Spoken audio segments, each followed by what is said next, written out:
مستيات بيتنا ኣብ ኤሮፓ ለዓል ጉዳያት ኣሎ ጥልያን ኣለዉ ጽባሕ መጽኦም ናብዚ ንኣብነት ኣብ ዝመጽእ ናይ መወዳእታ ወርሒ ኣኼባ ዴሌጌሽን መጽእ ኣሎ ምስ ጥልያን ኣብ ክልተኣዊ ምትሕግጋዝ ክንዛረብ ንኽእል ጥልያን ኣብዚ ከባቢ እንታይ ክትገብር ትኽእል ወይ እንታይ ክትሕግዝ ትኽእል ወይ ሓደ ኣብነት ወሲድካ ትዛረብ ትኽእል ካልኦት ኣይግድሱን እዮም ማለት ኣይኮነን ግን ምስ ጥልያን ኣብ ንዛረበሉ ኣብ ክልተኣዊ ዝምድናታትና ወረቐትና ዳሊና ነዊሕ ግዜ ክንሰርሓሉ ፀናሕና ኣሎ ጽባሕ ንጎ ዝፍረም ወረቐት ኣሎ ክበሃል ከኣል ንሱ ግን ጥራይ ኣኻል ኣይኮነን ኣብዚ ዞባና ዘሎ ኩነታት ዝምልከት እንታይ ክትገብር ትኽእል ጥልያን ኣብ ፈለማ ተስዓታት ምስ ዝኾነ ኣካል ከይተሓባበርኩ ናይ ወፃኢ ደገፍ ከይረኸብኩ ንኤርትራ ብፅፍረይ ናብ ሲንጋፖር ክቕይራ እየ ዝብል ራእይ ከም ዝነበሮ ዝሕብር ዝነበረ ኢሳያስ ሎሚ ድሕሪ 35 ዓመታት ምስ ኢጣልያ ተሓባቢሩ ተኣምራታዊ ልምዓታዊ ምዕባሌታት ከምጽእ ከም ዝኾነ ዝሓለፈ ዓመት ኣብ ዘካየዶ ቃለ መሕትቱ ገሊጹልና ነይሩ። ኢሳያስ ቅድሚ 2 ዓመታት ኣብ ወርሒ ለካቲት 2024 ናብ ኢጣልያ ተጓዒዙ ምስ መራሒት እታ ሃገር ጆርጅያ ሜሎኒ ተራኺቡ ነይሩ። ብድሕሪዚ ኢጣልያ ኣብ ልምዓታዊ መደባት ኤርትራ ሰፊሕ ስራሕ ክትሰርሕ ከም ዝኾነት ዝገልጽ ዜናታት ይፍኖ ነይሩ። ቅድሚ 6 ኣዋርሕ ኣብ ዝነበረና ኢሳያስ ቃለ መሕትት እውን ከምቲ ኣብ መእተዊ መደብ ዝሰማዕኩሞ ነዚ ዘራጉዲ ነይሩ። ብዕለት 29 ሓምለ 2025 ኢሳያስ ንልኡኻት ኢጣልያ ኣብ ኣዳራሽ ደንደን ተቐቢሉ ኣዘራሪቡ ነይሩ። እቲ ልኡኽ ብሚኒስተር ሕርሻ ውሕስነት ምግብን ምዕቃብ ጫካታትን ከምኡውን ብወኪል ሚኒስተር ወፃኢ ጉዳያትን ኣህጉራዊ ዝምድናታትን ኢጣልያ ዝምራሕ ልኡኽ ነይሩ። እቲ ሽዑ ኢጣልያን ኤርትራን ዝፈረመኦ ናይ ምትሕግጋዝ ውዕል ኣብ ፀዓት ዕደና ትሕቲ ቅርፂ ሕርሻ ቱሪዝም ማያዊ ጸጋታት ባህልን ስፖርትን ምምዕባል ዓቕሚ ሰብ ከምኡውን ኣብ ቁጠባውን ፋይናንስን ሓቢረን ንምስራሕ ዘኽእለኒ ብዘይካዚ እቶም ልኡኻት ምስ ኢሳያስ ኣብ ዝነበሮም ርክብ ኣብ ዞባዊ ሰላም ምርግጋእን ጸጥታን እውን ዘትዮም ነይሮም። ነዚ ውዕላት ንኤርትራ ወኪሉ ሚኒስተር ንግድን ኢንዱስትሪን ነስረዲን መሐመድ ንኢጣልያ ወኪሉ ከዓ ወኪል ሚኒስትር ወፃኢ ጉዳያት ኢድመንዶ ሴሬሊ ፈሪሞምሉ ኢጣልያ እታ ካብ ዝኾነት ሃገር ንላዕሊ ኣብ ኤርትራ ገለ ነገር ክትሰርሕ ተባሂላ ተስፋ ተነቢሩላ ዘሎ ሃገር እያ። ኢሳያስን ጆርጅያ ሜሎኒን ነቲ ቅድሚ 2 ዓመታት ኣብ ስምምዕ ዝበፅሕዎ ጉዳይ ዳግመ ህንፃ ኤርትራ ክሳብ ሕጂ ኣይጀመርዎን ማለት ኣብ ባይታ ዝተረኣየ ነገር የለን። ብርግጽ ብዙሓት ውዕላት ክፍረሙ ርኢና ኢና ዳርጋ መብዛሕትኦም ግን ክትግበሩ ኣይተዓዘብናን። ውዕል ኣስመራ፣ ውዕል ጅዳ፣ ውዕል ኣልጀርስ፣ ውዕል ኣዝዮም ብዙሓት እዮም። ኢሳያስ ሓደ ጸገም ረኺቡሎ። ጆርጅያ ሜሎኒ ምስ ኣብይ ኣሕመድ ፍሉይ ምቅርራብ ኣለዋ። ኣብዚ እዋን እውን ኣብ ኢትዮጵያ ትርከብ። ናብ ኣዲስ ኣበባ ተጓዒዛ ኣብ ኣኼባ መራሕቲ ኣፍሪቃ ክትሳተፍ ብዝቐረበላ ዕድመ መሰረት ኣብታ ከተማ ዲፕሎማስያዊ ስርሓ ተከናውን ኣላ። ጆርጅያ ሜሎኒ ኣብ መበል 39 ምድብ ጉባኤ መራሕቲ ሃገራት ኣፍሪቃ ተረኺባ ምስ ዝተፈላለዩ መራሕቲ እታ ኣህጉር ተራኺባ ተዘራሪባ ኣላ። ኢሳያስ ግን ኣብቲ ኣዳራሽ ስለ ዘይነበረ ክትረኽቦ ኣይከኣለትን። ጆርጅያ ሜሎኒ ብኣንጻሩ ምስ ኣብይ ኣሕመድ ተራኺባ ዘትያ ኣላ። ኣብይ ኣብዚ ጉባኤ እዚ ዘስምዖ መደረ ንኣፍ ደገ ባሕሪ ዝምልከት እዩ ነይሩ።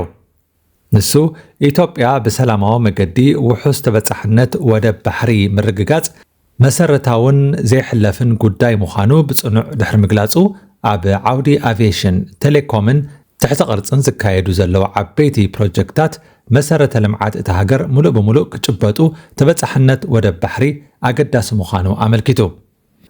ኣብይ ቀጺሉ ዲፕሎማስያዊ ቃላት ብምጥቃም ጉዳይ ባሕሪ ምስ ጎረባብቲ ሃገራት ብሰላም ክፍትሕን ኣብ መትከል ሓበራዊ ረብሓ ዝተመስረተ ክኸውን ከም ዘለዎ ኣመልኪቱ።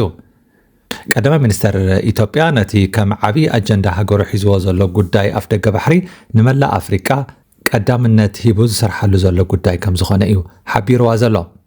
ሃገራት ኤርትራን ኢትዮጵያን ኣብ ዝተኣፋፈ እዋን ፈተውታ ሃገራት ንምኽሳብ ኣብ ከቢድ ናይ ዲፕሎማሲ ቁርቆስየን ኣትየን ዘለዋ። ጆርጅያ ሜሎኒኸ ምስ መን ኮን ትጽጋዕ ትኸውን? ምስ ኣብይ ወላስ ምስ ኢሳያስ? ፖለቲካዊ ዝምድና ብረብሓታት ስለ ዝዝወር ንኢጣልያ መንን ተርባሓ? ኤርትራ ወላ ኢትዮጵያ? ኢጣልያ ኣብ ኢትዮጵያ ቀጥታዊ ወፍሪ ተካይድ። ኣብ 2023 ብኤምባሲ ኢጣልያ ዝወፀ ሓበሬታ ከም ዘመልክቶ ኢጣልያ ኣብ ኢትዮጵያ ቀጥታዊ ዝኾነ ናይ 723 ሚልዮን ዩሮ ወፍሪ ትውንን።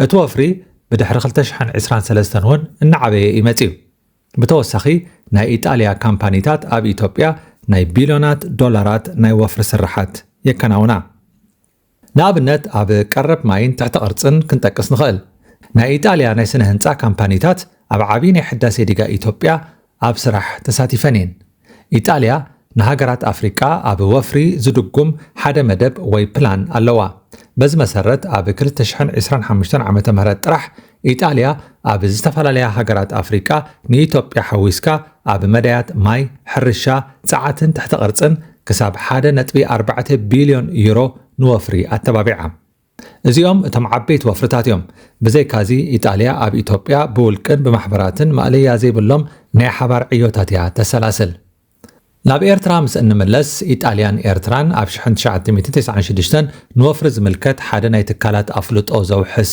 ውዕል ፈሪመን ነይረን ብድሕሪኡ ዝተገብረ ነገር ግን ኣይነበረን ድሕሪ ነዊሕ ዓመታት ከኣ ኤርትራን ኢጣልያን ኣብ 2024 እንደገና ናብ ዲፕሎማሲያዊ ዝርርብን ሓበራዊ ናይ ወፍሪ ዕድላትን ብዝምልከት ርክባተን ኣደልዲለን ሎሚ ናይ ዘን ክልተ ሃገራት ርክብ ድሓን ኣብ ዝበሃል ደረጃ ኣሎ ክበሃል እኳ እንተተኻእለ ዝጭበጥ ነገር ግን ኣይተሰርሐን ኣብ መንጎ ኤርትራን ኢጣልያን ዘሎ ናይ ወፍሪ ምንቅስቓሳት ብኣሃዝ ዝንገር ዝኾነ ይኹን ዳታ የለን ከምቲ ኣቐዲምና ዝገለጽናዮ ግን ኣብ 2025 ዓመተ ምህረት ሓደ ንመተግበሪ ዕዮ ዝሕግዝ ውዕል ተፈራሪመን ኣለዋ ስለዚ ጆርጂያ ሜሎኒ ናበይ እንተኸደት እዩ ዘዋፅኣ ናብ ኢትዮጵያ ወላ ናብ ኤርትራ መልሱ ብሩህ ይመስለኒ ኢሳያስ ብዘይካ ምስ ኢጣልያ ምስ ኣሜሪካውን ጽምዶ ክገብር ከም ዝኾነ ኣብ ፈለማ ኣዋርሕ ናይ 2026 ከኣ እቲ ጽምዶ ውፅኢቱ ምርኣይ ከም ዝጅምር ተስፋ ሂቡ ነይሩ 6 ኣዋርሕ ጸኒሑ ግን ኣብ ዝሓለፈ ወርሒ ኣብ ዘካየዶ ቃለ መሕትት